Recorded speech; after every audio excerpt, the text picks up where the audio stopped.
been wanting to explain this for a long time because it's one of those things that no one ever really gives a good answer to. But The Happening is a strange movie because it's missing that signature Shyamalan twist. There is no twist in this movie. And I don't mean there's no twist like in my Sixth Sense video. I mean there isn't even an attempt at a twist. And nobody in this movie has any special powers either.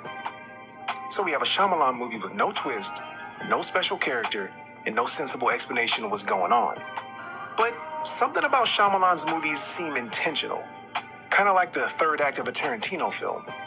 You get 2 acts of masterful dialogue and world building, and then it turns into a grindhouse exploitation film.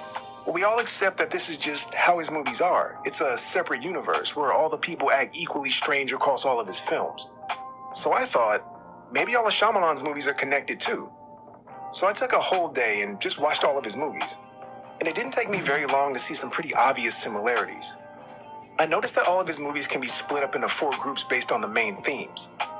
Vulnerability, with The Village, Sixth Sense, and The Visit. Superheroes, with Glass, Unbreakable, and Split. Elements, with Airbender and Lady in the Water. And Alien Invasion, with After Earth, Signs, and The Happening. The Happening always felt like it was an incomplete movie, like it was part of a bigger story. So I decided to watch Signs, The Happening, and After Earth, but I wanted to watch them like they were a trilogy. And when I did that, so many things started to make perfect sense. So I'm going to explain what's happening in The Happening. But for me to explain this, I'm going to have to start with Signs. Oh yeah, and you should check out my No Aliens and Signs video, but for this one, I just want you to ignore that idea. One of the big reasons why I came up with that idea is because it never made sense why a race of technologically advanced aliens would be stupid naked idiots who can't dodge a baseball bat or wear protective gear or bring weapons to invade a new planet. It really didn't add up. But I never considered that those aliens were only here to do a specific job. Because everything about them seemed like they were disposable and only designed to do one thing. Kind of like the facehugger, or like the Ursa. Everything about them seemed like they were genetically designed. And that's why you send aliens that are vulnerable to water down to a planet that's covered by it. It's like a built-in suicide capsule for a spy so they can't be captured or leave any evidence that they were there. So, the aliens we see in the movies aren't the ones that are in control. Remember, the aliens genetically designed the Ursa and dropped it on a planet to do all the fighting for them. But we never see what the actual aliens look like. So they send a few drone soldiers down to test out a new biological weapon on a few small isolated populations. But it was still in a development stage, so it had to be sprayed directly into the victim's nose or mouth. But some of you might say, but the whole world knew about the alien invasion and nobody talks about it in The Happening. But what proof did anybody have? Lights in the sky? Personal reports? Or some blurry-ass Bigfoot footage? I mean, you don't believe in Bigfoot because of this, right? This isn't proof of aliens, is it? So this whole event could easily be put in the same box as the Orson Welles radio broadcast. Now let's get to The Happening. Just think about how your perception of this movie would change if it was called Signs 2, The Happening. If you walked into this movie knowing that it was a continuation of an alien invasion, so many things would start to make perfect sense. Remember the bioweapon the aliens were trying to test in Signs? Well, it's about 10 years later and they're ready to release it on a large population. And this is why we get a little over 2 minutes of these ominous clouds in the beginning of the movie. This is telling us that the bioweapon's been released into the air over the target areas. And what does this chemical do exactly? It causes paralysis, hallucinations, and it finally makes you kill yourself. It's a milder version of the chemical in The Crazies. And if you've never seen The Crazies, it's a remake of George Romero's 1973 film of the same name, and it's about a chemical weapon that accidentally gets released on a small town. And the effects of that chemical are a little bit more exaggerated. Some of the people kill or hurt themselves, but they also kill other people, and they kind of act like conscious zombies. Definitely check it out if you haven't seen it. Back to The Happening. Let's look at the first death scene. 2 women are sitting in a park reading, and one of them's reading a horror novel. You're at the place where the killers meet to decide what to do with the crippled girl. And if you notice, she starts to act strange before any of the other people in the park do. That's because she's the first one to feel fear once the bioweapon's been released. A bioweapon that's triggered by the human body's chemical response to fear. So if it's released over a crowded park, all it would take is for one event to trigger a fear response, and once one person starts to change, the entire crowd starts to panic, and you can eliminate an entire population without suffering a single casualty.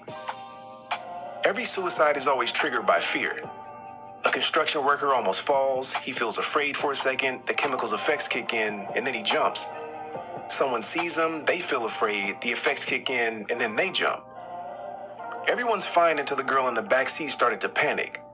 Then once he saw a rip in the roof, he started to panic too, and then the driver started to panic, and we all knew this old lady was crazy when we first saw her, but if you pay attention, she only turns when she gets emotional and afraid. Leave now!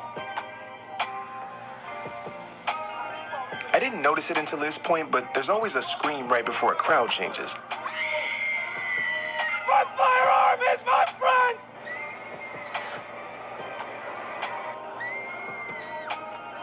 So, why did they survive in the end when they all walked outside?